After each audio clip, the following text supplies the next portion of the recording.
I think you were going to resign. I never said I was going to resign. I said I would.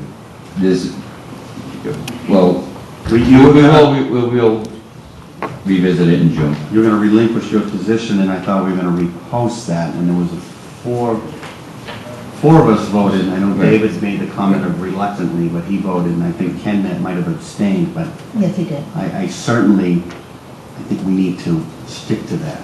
Yes. Because if you've changed your mind, and you're circumventing a vote of the board, and you're doing... No, I'm not trying to circumvent anything, but I will say this. I would like to go through the legislation, have you look at it, and give me your thoughts on it. As I've reached out to the studios, and the studios have responded back to me, and they are very much interested in representation on that board. And right now, that is not there. And it's not me against you or Jay Kimball. It's nothing to do with that at all. Actually, there's been a couple things come up that it's a good thing I was sitting there to try to get some resolution to. Like all the events that are planned for the Visitor Services Bureau that are going to happen this year in the town. That now with budget cuts being what they are, there's no overtime for cleanup or setup or anything else that the town provides. Took it from one board and brought it to another, and jointly, they're both hopefully going to come to conclusions so these events can continue. This is the kind of thing that I'm talking about. I'm not trying to circumvent anything. I'm 50 years old and I never circumvented one thing in my life. The question was asked to me was, will you step down? I said, not at this time. I believe that was my answer to Emily. So what was your interpretation of that vote that occurred approximately 3 weeks ago?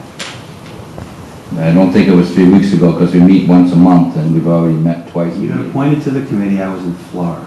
I was in, let's say that was in March. I come back the next week.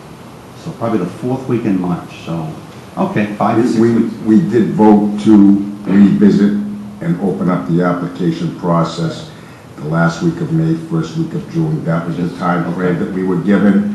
It was based on information that was provided, I believe, after the vote was taken by you, Patrice, through me.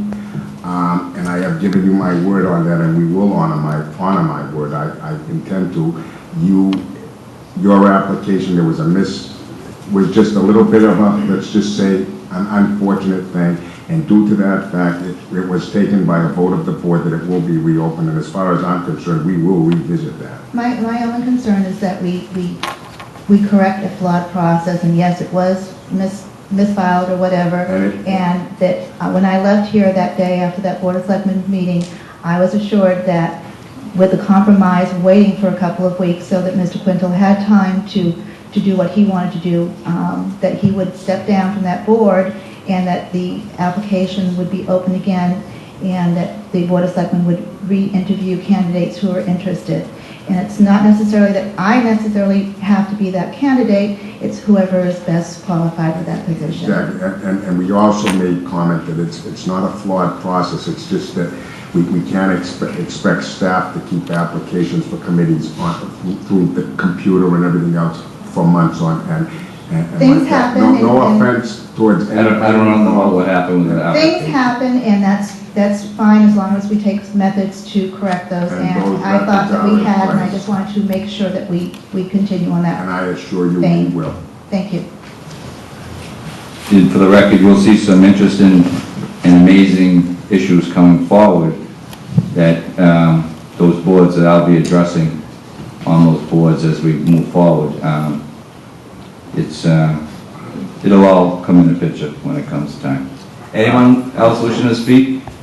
For clarity right now, how are we going to... I will schedule it sometime in June. Okay. I will revisit it.